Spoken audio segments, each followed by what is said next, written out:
Vieni yra hormonai, kurie skirti palaikyti mūsų vaisingumui. Yra kiti, kurie palaikyti mūsų bendrą kūno aktyvumą, jėgą, raumenis, ryžtingumą ir kitus dalykus. Hormonų pokyčiai vyksta ir pas vyrus, ir pas moteris su amžiumi.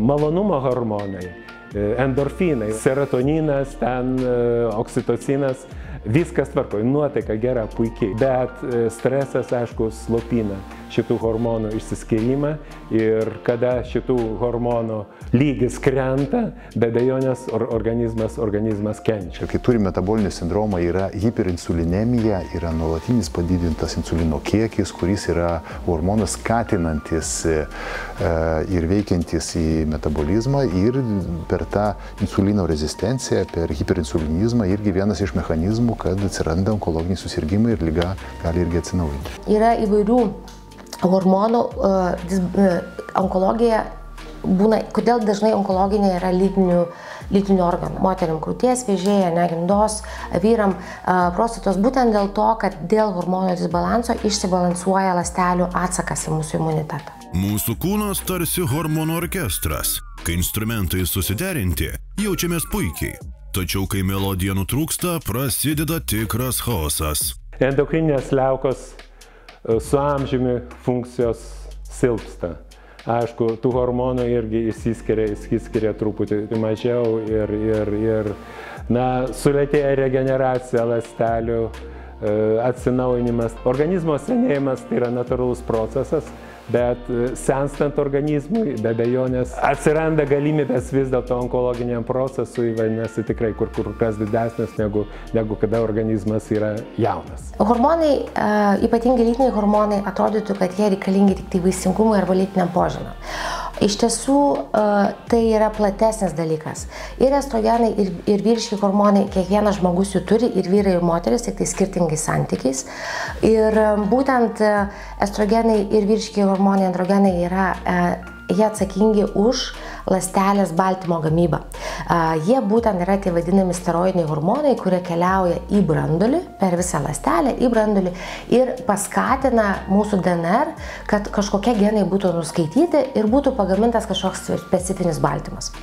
O kas yra onkologinė ląstelė? Onkologinė ląstelė yra ta, kurios genai yra taip paveikti, kad jinai gamina baltymą nuolatos ir jinai niekaip nemiršta.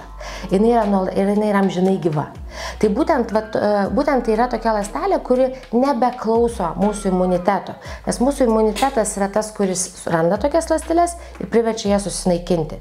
O onkologinė ląstelė yra ta, kuri, arba jinai pasislėpia nuo imuniteto įvairiais būdais, arba jinai tampa nemirtinga, naudoja visus organizmo resursus ir pastoviai dauginasi.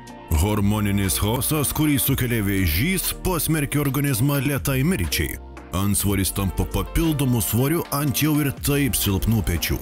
Iš tikrųjų, duomenys rodo, jeigu pacientas turi viršsvorį, serga cukriniu diabetu, tai tokiems pacientams rizika susirgti onkologiniais susirgymais yra kelis kartus daugiau nei įprastai visuomeniai tiems žmonėms, kurie neturi viršsvorio. Dėl tų mechanizmų, dėl to metabolinio sindromo, lėtinio uždegimo, kuris yra, organizme, tai atsiranda tam tikros mutacijos ir atsiranda navikiniai onkologiniai susirgymai.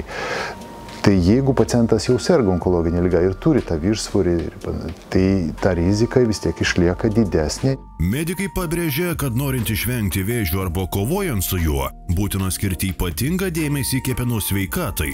Jų funkcija tiesiogiai veikia daugelio hormonų veiklą ir organizmo gebėjimą stabdyti vėžinių ląstelių dauginimąsi. Kepenys yra pati didžiausia mūsų kūno laboratorija. Kepenys gali pagaminti įvairių hormonų ir jos turi ir įvairių vitaminų arba kofermentų, kurie užkuria tuos cheminius procesus. Ir kepenys lygiai taip pat viską suskaldo ir sunaikina į dalis ir vėl paduoda atstatymui. Taip kad kepenys yra tas, kur ir gamina, ir kepenys yra tas, kur griauna. Yra hormonai, kurie šalinasi per tulžį, dėl to, pavyzdžiui, moterim labai svarbu tinkama kepenų veikla ir tinkama tulžies veikla, nes kodėl moterim dažnesnis yra tulžies akmenys, vien dėl to, kad yra tam tikrų hormonų šalinimas, jis vyksta per tulžį.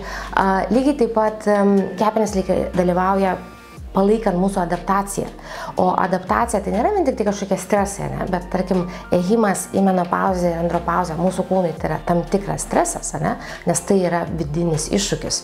Tai būtent kepenys reikia labai ypatingai svarbios, palaikant tą perėjimą žmogui, kuris eina į vieno proceso į kitą. Kepenyse taip pat vyksta cholesterolio gamyba ir įvairių tų cholesterolio, gero, blogo cholesterolio, ir būtent lytiniai hormonai, testosteronas, estrogenai, kortizolis, jie gaminasi iš cholesterolio kepenyse. Taigi turime vieną jautriausių pacientų grupių, kuris serga onkologinėmis ligomis ir dažnai į vaistinę užsuka ieškoti kažkokios papildomos pagalbos. Moksliniais tyrimais įrodyta, kad specifinį vėžio gydymą papildžius fitoterapiją galima reikšmingai pagerinti onkologinių ligonių sveikatą ir sveikatos būklę, o kai kurių tyrimų duomenimis netgi prailginti gyvenimo trukmę. Fitoterapiniai preparatai lygos atsinaujinimo mažina, bet jeigu kalbam apie gyvenimo kokybės gerinimą, tai visos tos priemonės jos gerina gyvenimo kokybę. Mes galim teikti apie fitoterapinius preparatus tam tikrus, kurie veikia į kepenų metabolizmą, ir jeigu mes taikom chemoterapiją, tai mes galim mažinti arba nuaktyvinti kepenų metabolizmą, tai tada chemoterapijos dozė kraujyje bus mažesnė. Fitoterapiniai preparatai, kai kurie turi tam tikrą poveikį ilgalaikį, kad liga neatsinaujintų ir panašiai. Yra ugniažolės preparatai, jie veikia, reiškia, taip teigiamai ląstelę ir turi tam tikrą teigiamą poveikį. Ugniažolė turi poveikį kepenų metabolizmą. Į specialios medicininės paskirties maisto produkto lidonium sudėtį įeina vaistinių medetkų žiedai, siauralapių gysločių lapų ir didžiųjų ugniažolių žolės ekstraktai, cisteinas ir selenas. Pastebėta, kad didžiosios ugniažolės preparatai padeda reguliuoti ląstelės ciklą, intensyviai dalyvauja vėžinių ląstelių naikinimo reguliavime. Šį poveikį, pasak mokslininkų, daugiausia gali sukelti didžiojoje ugniažolėje esantis alkaloidai. Didžioji ugniažolė gali būti labai veiksminga pradinėse vėžio stadijose ar po atlikto jau gydymo susilpnėjusiam ląsteliniam imuniteto sureguliavimui. Ugniažolė yra laikoma, kad pasižymė hepatoprotekciniu poveikiu ir taip pat pasižymė tulžies sekreciją, nes tulžis yra reikalinga iš vienos pusės ir tam, kad dalyvautų virškinime pilnaverčiam, bet tulžis su tulžim taip pat ir išsiskiria dalis toksinų, kurie mums nereikalingi yra. Taip pat kitas poveikis yra ugniažolės susijęs poveikiu nervų sistemai. Tai yra visų pirma tas vadinamas anksiolitinis, tai yra nerimas slopinantis poveikis, streso pasekmes slopinantis poveikis. Įsivaizduokim, kad jeigu žmogus serga rimta liga, turbūt jis patiria labai daug streso. Manoma, kad ugniažolė pasižymė kaip monoksidazės inhibicinių tokių švelnių poveikių, kuris turi tokį švelnų antidepresinį poveikį ir nerimą slopinantį poveikį. Ugniažolės preparatai, jie gali padėti atsistatyti, gali galbūt kažkiek sumažinti riziką recidyvo, tas yra svarbu, bet jokių būdų tai neturi pakeisti onkologinių ligų gydymo, to, kuris yra daromas ligoniui. Specialios medicininės paskirties maisto produktas lidonium skirtas mitybos reguliavimui, esant susilpnėjusiam ląsteliniam imunitetui, vėžio profilaktikos metu, siekiant pagerinti onkologinių ligonių gyvenimo kokybę, bei esant skrandžio, žarnynų, kepenų ir tužlės pūslės latakų, kvėpavimo takų spazmams ir uždegimams. Preparato lidonium galima vartoti tiek suaugusiems, tiek vaikams vyresniems nei 12 metų. Reikėtų gerti po vieną tabletę 2 kartus per dieną, apie 5 ar 10 minučių prieš valgį, užgeriant pusę stiklinės vandens. Lidonium turi būti vartojamas prižiūrint sveikatos priežiūros specialistams.